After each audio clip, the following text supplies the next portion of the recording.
महाराज जी, निवेदन है कि एक समाधान कीजिए महाराज जी। आध्यात्मिक जीवन और सांसारिक जीवन में मानसिक संतुलन नहीं बना पा रहे हैं, क्या मानसिक संतुलन डिप्रेशन है या कोई साया महाराज जी? मानसिक संतुलन कोई साया फाया नहीं है। जैसे लोगों को रहता है ना कि बाहरी चक्कर कोई होगा, ये सब भीतरी चक्कर हमारे द्वारा जो पाप कर्म होते वही हमारे मन को जलाते हैं, वही हमारी बुद्धि को भ्रष्ट कर देते हैं, और कोई नहीं। जैसे भूत प्रेत भी आता है ना किसी के दिमाग में, तो पाप कर्म के कारण ही आता है। हमारे पाप कर्म को भुगताने के लिए भूत का आवेश होता है और वो हमें दुख देता है, और जब हमारा पाप कर्म क्षय हो जाता है तो या तो कोई झाड़ने फूकने वाला मिल गया या स्वयं चला जाता है। तो कर्म ही हमारे लिए भूत है और कर्म ही हमारे लिए भगवान है। अगर हमारे कर्म बिगड़ गए तो वही भूत की तरह हमें सताता है, और कर्म हमारे बन गए तो वही भगवान की तरह हम पर कृपा करता है। इसलिए कर्मों का सुधार करो, हमारे कर्म ठीक होने। हमारे अगर कर्म बिगड़ गए हैं ना तो ऐसा ही अनुभव होने लगता है, कोई डिप्रेशन नहीं।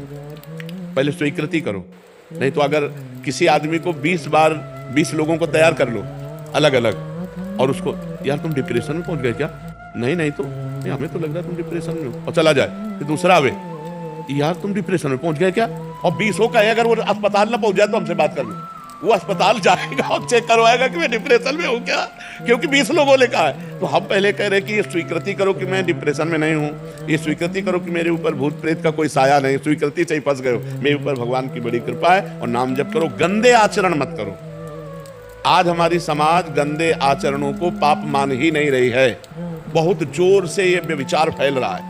ये जो व्यभिचार दोष है बहुत जोर से फैल रहा, चाहे स्त्री हो चाहे पुरुष हो, सबके दिमाग में एक ही बात नाच रही है, बस भोग भोग भोग संसार। ये पाप महापाप है। पर स्त्री गमन, पर पुरुष गमन, ये महापाप है, और कोई इस पर ध्यान नहीं दे रहा। और फिर कहते हैं डिप्रेशन में जा रहे हैं, परेशान हो रहे हैं। परेशान नहीं होगी तो और क्या होगा? हम खुली बात कह रहे हैं, अपने चरित्र को सुधारो, अपने आचरणों को सुधारो, अपने कर्म को ठीक करो, नाम जप करो। किसी से आशीर्वाद मांगने की जरूरत नहीं। और कोई आशीर्वाद ऐसे फल फूल वाला भले दे दे, ऐसा आशीर्वाद बिना अधिकार के नहीं मिल जाता। तुम्हें भजन करना पड़ेगा, तुम्हें अपने आचरण ठीक करने पड़ेंगे, तुम्हें तप करना पड़ेगा, तुम्हें पाप नष्ट करने पड़ेंगे। उपाय हम बता देते हैं। भगवान गीता में अर्जुन को क्या कहते? तुम्हें सहना पड़ेगा, तुम्हें मेरा भजन मन मना भो मत भक्तो माध्याजी माम नमस्कुरु। भगवान सामने खड़े हैं और कह रहे जब तक तुम ऐसा नहीं करोगे तब तक मेरे को नहीं जान सकते। सामने खड़े हैं महाराज। अनन्य चेता सत्यम, मेरा सतत चिंतन करो। अनन्य चिंतयन्तो माम, मेरा अनन्य चिंतन करो। भगवान बार बार कह रहे। तो आप जब भगवान कह रहे हैं तो हम लोग तो भगवान के दास हैं। सदगुरुदेव भगवान बड़ी जोरदार है विपक्ष, बहुत जोरदार। हाँ, विपक्ष तो जोरदार क्योंकि हमारे स्वामी का ही है, किसी और का है क्या? हमारे स्वामी। तो सोचो, जिसकी एक माया शक्ति इतनी जोर की है, उसकी कृपा शक्ति कितनी जोर की होगी। अरे ऐसे ऐसे ऐसे थोड़ी का बोला जाता है जैसे तुम मंत्र बोल दिए, मंत्र ही नहीं मिला तुम्हें, तभी तो दुर्दशा है। आप कभी मत बोलना। बता दो भाई। हम तो रोज चिल्लाते ही रहते अब एक बात बताते हैं, दिल भर लगे ही तो रहते, इसी में लगे रहते हैं कि भाई सुधरो, मंगल हो तुम्हारा। राधा राधा जपो, राम राम जपो, कृष्ण कृष्ण जपो, हरि हरि जपो, जो मन आवे सो जपो, लेकिन जपो और आचरण पवित्र रखो, खान पान पवित्र रखो, बढ़िया आनंद आ जाए। गुरुजी, मेरा प्रश्न है कि जीवन का उद्देश्य सत्कर्म और राधा नाम के अलावा क्या हो सकता है? बस यही है। ये हुआ करना, अभी बकाया है ना करना। ना करने वाले को सुधार लो, करने में ये दो ले लो, इसी से भगवत प्राप्ति हो जाएगी। पराई स्त्री की तरफ गंदी दृष्टि से मत देखो, अपनी स्त्री में ही भाव रखो, ब्रह्मचर्य का पालन करो, पवित्र भोजन पाओ, मांस मछली ये सब गंदी चीजें मत पाओ, गंदे आचरण मत करो, और इतना उद्देश्य बना लो, भगवत प्राप्ति हो जाएगी। भगवान अपने हैं, कोई पराये थोड़ी है। हम भगवान के अंश हैं, वो कोई दूसरे थोड़ी। भगवान दूसरे, ये शरीर दूसरा है, ये जो आप शरीर देख रहे हो ये दूसरा है। भगवान अपने हैं, बहुत अपने हैं, बहुत अपने नजदीक है। मैं उनका अंश हूँ, मैं उनका हूँ, संसार का थोड़ी हूँ। पर संसार का राग होने के कारण भगवान पराये लगते हैं और शरीर अपना लगता है। इसलिए खूब नाम जप करो, गंदे आचरणों से बचो। बहुत गंदगी फैल रही, बहुत समाज में गंदगी फैल रही, बहुत पाखंड फैल रहा है, नौटंकी फैल रही। हम सत्य का प्रदर्शन कर रहे हो, असत्य में जी रहे हैं।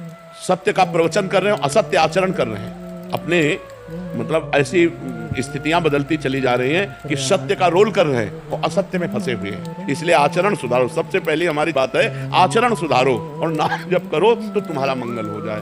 आचरण अगर बिगड़े हुए हैं और नाम जप कर रहे हो थोड़ा बारा, तो भी मंगल नहीं होगा, क्योंकि चलनी में गैया दुहे और दोष दैव को दे। अब अगर चलनी में गाय दुहोगे तो तुम्हें बूंद पीने को नहीं मिलेगा। तो गाय दुहना है नाम जप करना, और चलनी है आचरणहीन होना। हम कह रहे हैं रावण में क्या कमी थी? क्या वो भगवान शिव की आराधना नहीं करता था? कि वो विद्वान नहीं था? वो ब्रह्म ऋषि कुल में जन्मा था, सब थे, पर आचरणहीन था। आचरण चरित्र उसका बिगड़ गया, इसलिए उसे राक्षस कहा गया। नहीं, पुलस्त जी का नाती है, उत्तम कुल पुलस्त कर नाती, ब्रह्म ऋषि पुलस्त जी का नाती है, कोई साधारण थोड़ी रावण। और विद्वान तो पूछो मत, आज भी जहां अभिषेक होता होगा तो उसके तांडव का गान किया जाता, जटाटवी गलत जो प्रवाह पावित, लेकिन चरित्र बिगड़ गया, चरित्र बिगड़ गया तो सब बेकार हो गया। वही शंकर जी हनुमान जी बन के पहले ही लंका का नाश किया, पहली लंका जो जलाई तो हनुमान जी ने तो जलाई, तो हनुमान जी कौन? शंकर जी तो हैं, 11वें रुद्र का अवतार भगवान हनुमान जी हैं। हनुमान जी साक्षात भगवान शंकर हैं, तो जिनकी आराधना की वही पहले जाके आग लगा दिए वहीं। जिसका चरित्रहीन है तो इष्ट भी रक्षा नहीं करता, चरित्रवान हो और नाम जप करे तो बढ़िया मंगल हो। इसलिए हम सबसे प्रार्थना करते हैं, पाप आचरण छोड़ो, गंदा भोजन छोड़ो, नाम जप करो, तुम्हारा मंगल हो।